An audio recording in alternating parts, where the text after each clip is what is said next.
இனிக்கும் இலக்கணம் பகுதிக்கு உங்களை அன்புடன் வரவேற்கிறேன். நாம் தினமும் சமையலில் பயன்படுத்தும் ஜீரகம் அனைவரும் அறிந்த ஒன்றுதான். இது நமது உடலை குளிர்ச்சியடை செய்து ஆரோக்கியத்தை மேம்பட வைக்கின்றது. இதில் உள்ள இலக்கணத்தை தொடர்ந்து பார்க்கலாம்.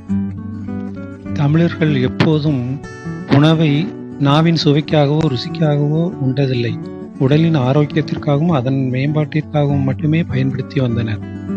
அதை எவ்வாறு அறிவது? சமையல் பொருட்களை நாம் அதனுடைய பெயரை வைத்து அறிந்து கொள்ளலாம். இங்கு சீரகம் என்பதை பார்ப்போம். சீரகம் என்ற சொல் எவ்வாறு வந்தது என்பதை பார்ப்போமா?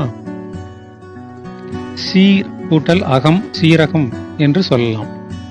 இங்கு சீர் என்பது ஒரு வரிசை அல்லது ஒழுங்குமுறைப்படுத்தப்பட்டது என்பதை தெரிந்து கொள்ளலாம். திருமண வீடுகளில் சீர்வரிசை வைப்பதை பார்த்திருப்பீர்கள். எறும்புகள் வரிசையாக சாறை சாறையாக சீராக செல்வதை நாம் அனைவரும் சிறு வயதிலிருந்தே பார்த்து வருவோம். பள்ளி மாணவிகள் மட்டுமல்ல, தனியார் நிறுவன பணியாளர்கள், காவல்துறை, இராணுவத்தில் பணிபுரியக்கூடிய பணியாளர்கள் சீருடை அணிவதை பார்த்திருப்பீர்கள். இதிலிருந்து சீர் என்பது ஒரு ஒழுங்குமுறை, ஒரு நேர் செய்தல் என்பதை அறியலாம். அகம் என்ற சொல்லுக்கு உட்புறம் என்பது பொருள். மனம், உட்புறம், வீடு, உள்ளே என்ற பொருள்கள் வரும். சீர் என்றால் சரி செய்வது, அகம் என்றால் உள்ளே. நமது உடலில் உள்ள அனைத்து உறுப்புகளையும் சரி செய்து அதனதன் நிலையில் சரியாக வைப்பதை இந்த சொல் குறிக்கின்றது.